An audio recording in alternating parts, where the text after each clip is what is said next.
Berapa banyak sering kita bersatu. Jakarta menjadi bukti beberapa tahun yang lalu.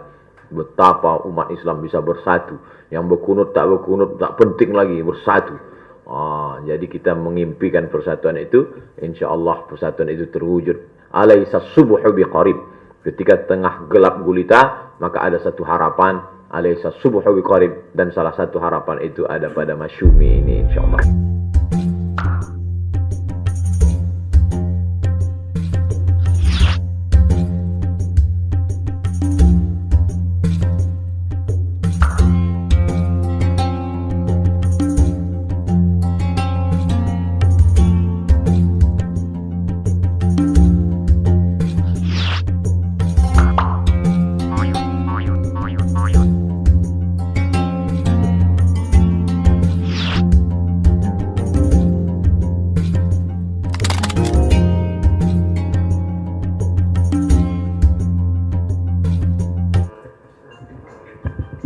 Bismillahirrahmanirrahim. Assalamualaikum warahmatullahi wabarakatuh. Oleh sebab itu dulu saya selalu tausiah punya jadwal khusus di Ibnu Sina. Apa kata Buya Mukni waktu itu? Kenapa kalian alumni Timur Tengah ini tidak ada yang menyentuh politik? Ceramah-ceramah saja kalian. Kata Buya Mukni waktu itu. Alasan saya waktu itu, saya PNS Pak, kata saya. Nah sekarang saya tak bisa beralasan, saya sudah keluar dari PNS. Tapi oleh sebab itu maka ketika umat Islam meninggalkan politik, apa yang terjadi? Kata Buya Nasir, Islam ritual biarkan, Islam ekonomi awasi, Islam politik habisi. Jadi kalau kita maulid Nabi, Isra Mi'raj, nuzul Quran, sholawatan, tahlilan, silakan. Kenapa saya dibully? Kenapa saya dicaci maki? Karena saya menyentuh yang dua ini. Ekonomi dan politik. Ketika saya berbicara, belanjalah ke warung tetangga. Kalau beli menawar, jangan macam membunuh. Kalau kau belanja ke mereka, duitnya lebih nanti, itu akan dipakai untuk berwakaf, berzakat, bersedekah. Dia orang yang sholat. Maka apa kata mereka? Ini Ustadz anti kebinekaan, anti NKRI, tidak Pancasilais. Labelisasi. Ini Ustadz HTI, mau mendirikan negara, DITII, dan lain sebagainya. Yang paling berbahaya adalah politik. Karena setiap daerah itu, dimanapun, isi ceramah saya itu 3. Perbaikan pendidikan, masukkan anak ke pesantren. Perbaikan ekonomi, belanja ke warung tetangga, hidupkan UMKM. Perbaikan politik, pilih caleg-caleg yang peduli kepada umat Islam. Pilih calon bupati, wali kota, gubernur yang peduli kepada program keislaman.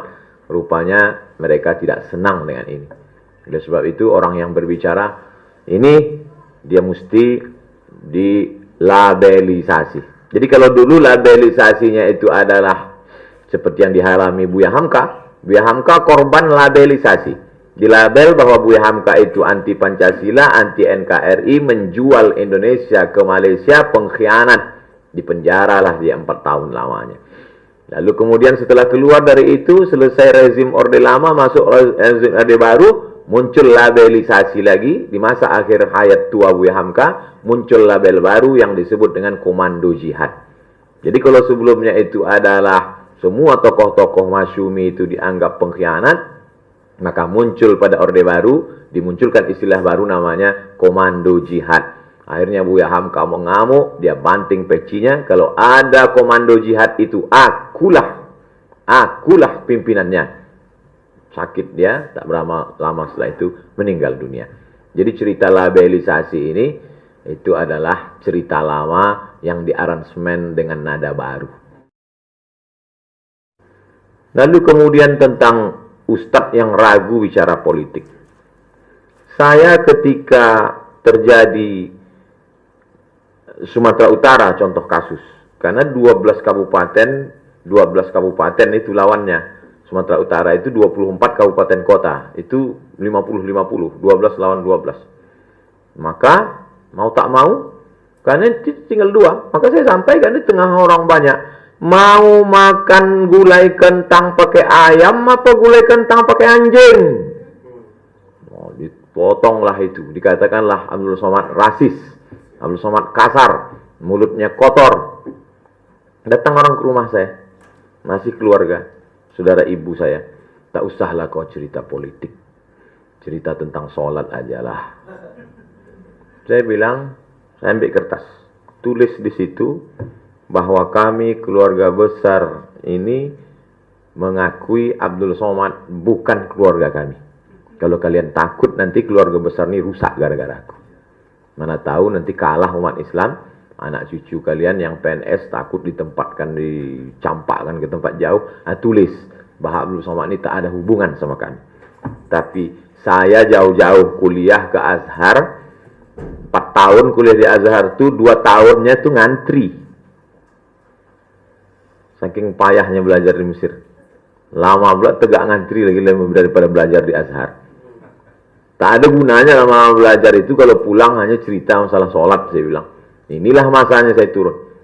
Tapi nanti orang yang tak ini akan benci, akan ditinggalkan umat. Loh, kita ini bukan artis. Kita bukan artis untuk mencari subscriber, follower.